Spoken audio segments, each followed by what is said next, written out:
ओम नमो भगवते वासुदेवाय। नमस्कार दोस्तों, स्वागत है आप सभी का आपके अपने यूट्यूब चैनल खुशहाल ज़िंदगी में।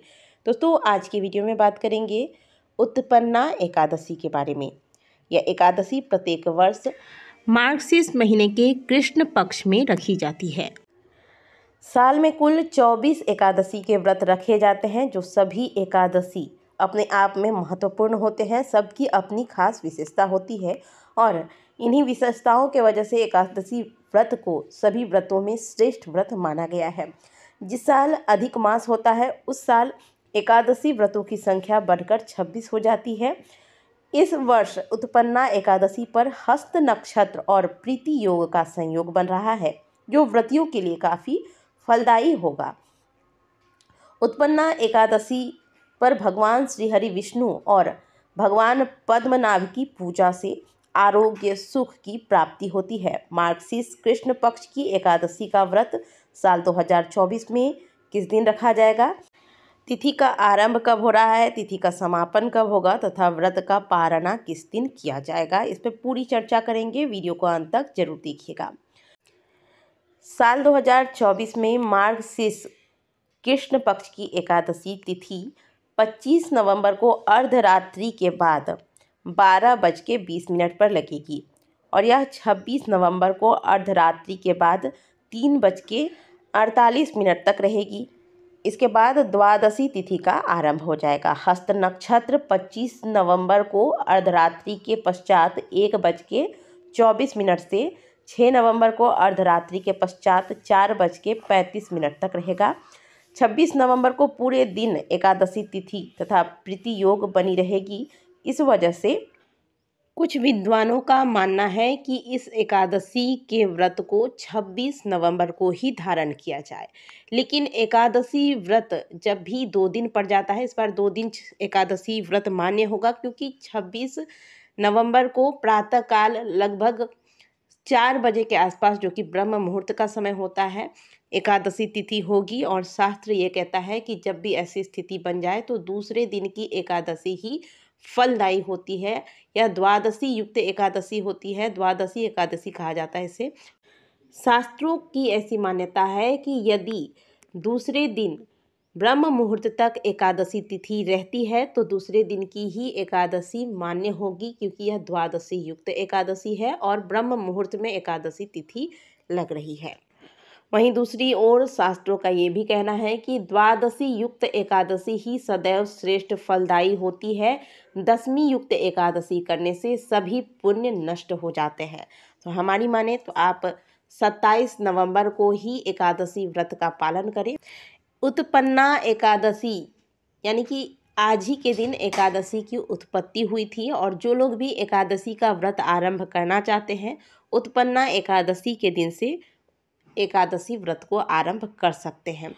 वैसे बहुत से लोग देव उठनी एकादशी के दिन से एकादशी व्रत को आरंभ करते हैं, लेकिन जैसा कि नाम से ही प्रतीत होता है कि उत्पन्ना एकादशी, आज के दिन एकादशी माता की उत्पत्ति हुई थी, तो आज ही के दिन से एकादशी व्रत को प्रारंभ करना चाहिए। एकादशी व्रत एक दिन का व्रत नहीं होता है, इसमें 3 दिनों के नियमों का पालन किया जाता है, दशमी, एकादशी और द्वादशी। और इन तीनों दिनों के नियम को पालन करने के बाद ही व्रत का पूर्ण फल व्रती को प्राप्त होता है। दशमी तिथि पर बाल धोकर स्नान करें और शुद्ध सात्विक भोजन में मुख्य रूप से चावल, मसूर की दाल, प्याज, लहसुन, मांस इत्यादि का त्याग किया जाता है, बैगन का त्याग किया जाता है और एक समय भोजन लिया जाता है। शाम के बाद भोजन नहीं लिया जाता दशमी तिथि पर। लेकिन यदि आपकी शारीरिक क्षमता ऐसी नहीं है कि आप दशमी के दिन से ही शाम से ही भोजन का त्याग कर सकें, तो ऐसे में आप शाम का भोजन जल्दी ले लें। 7 बजे तक आप शाम का जो भोजन होता है वह ले लें। रात्रि में भगवान का ध्यान करते हुए, ब्रह्मचर्य का पालन करते हुए शयन करें। प्रातःकाल जल्दी उठें, उठकर स्नान इत्यादि करके व्रत का संकल्प लें। इसके बाद विधि पूर्वक भगवान विष्णु की पूजा करें। हो सके तो भगवान विष्णु के साथ माता लक्ष्मी की यदि कोई फ़ोटो है तो उस फोटो में विधि पूर्वक भगवान विष्णु और माता लक्ष्मी की पूजा करें।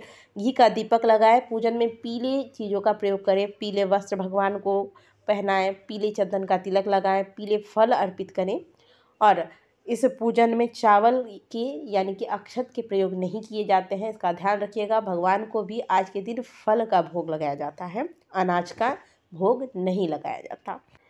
इसके बाद दिन भर आप भगवान के नाम का स्मरण करें, भगवान का कथा करें, भगवान का चिंतन करें। यदि आप कोई अन्य कार्य में व्यस्त हैं तो भी मन ही मन भगवान का स्मरण बना रहें। मानसिक, वाचिक और शारीरिक शुद्धता बनाए रखें। भूख लगने पर एक समय फल का सेवन कर सकते हैं और एकादशी व्रत में बार बार घूंट घूंट पानी भी नहीं पीना चाहिए, इस बात का भी आपको ध्यान रखना है। इसके बाद अगले दिन प्रातःकाल जल्दी उठें, स्नान करें, स्नान के पश्चात भगवान को अन्न का भोग लगाएं, गौ माता को भोजन कराएं, ब्राह्मणों के लिए दान निकालें। इसके पश्चात भगवान का प्रसाद लेकर व्रत का पारण किया जाता है। पारण के समय थोड़ा भी हो तो चावल का प्रयोग करें और जो भोजन आप कर रहे हैं पारण में, वो आपको शुद्ध सात्विक भोजन लेना है, उसमें भी प्याज, लहसुन इत्यादि का प्रयोग नहीं करना है और भोजन आपको आज के दिन मात्र 2 बार करना है। तो पारण के समय ही पेट भरकर आपको जो भी भोजन करना है कर ले। इसके बाद दिन में अगर आपको भूख लगता है आप फल लें, चाय वगैरह ले सकते हैं। रात्रि में फिर आप भोजन करें। इस प्रकार से सभी नियमों का पालन करते हुए यदि एकादशी का व्रत किया जाए तो व्यक्ति को अन्य किसी व्रत को करने की आवश्यकता नहीं होती है। सभी प्रकार की मनोकामनाओं को पूर्ण कराने वाला एकमात्र व्रत है एकादशी का व्रत, जो जीवन पर्यंत तो आपको सुखों की प्राप्ति करवाता ही है, साथ ही मृत्यु के पश्चात इस व्रत के प्रभाव से भगवान विष्णु की कृपा से मोक्ष की प्राप्ति होती है। अब बात करते हैं इस बार एकादशी व्रत का पारण किस दिन किया जाएगा। 27 नवंबर को जो लोग व्रत रखेंगे उन्हें व्रत का पारण 28 नवंबर दिन गुरुवार को सुबह 6:53 से लेकर सुबह 7:36 के बीच में पारण कर लेना है। और जो लोग 26 नवंबर को व्रत रखेंगे उन्हें 27 नवंबर को, क्योंकि हरिवासर का समय 11 बजे तक रहेगा, दोपहर 11 बजे हरिवासर समाप्त होगा, तो इस दौरान व्रत का पारण नहीं किया जाता है। इस दौरान आप भगवान के नाम कीर्तन करें, ब्राह्मणों को दान करें, मंत्र जाप करें। इस प्रकार से आपको हरिवासर का लाभ उठाना है। व्रत का पारण इस दिन दोपहर, यानी कि जो लोग 26 नवंबर को व्रत रखेंगे उन्हें 27 नवंबर को दोपहर 1:31 से लेकर 3:40 के बीच व्रत का पारण करना है। इस दिन प्रातःकाल पारण नहीं किया जाएगा क्योंकि हरिवासर का समय होगा इस दिन।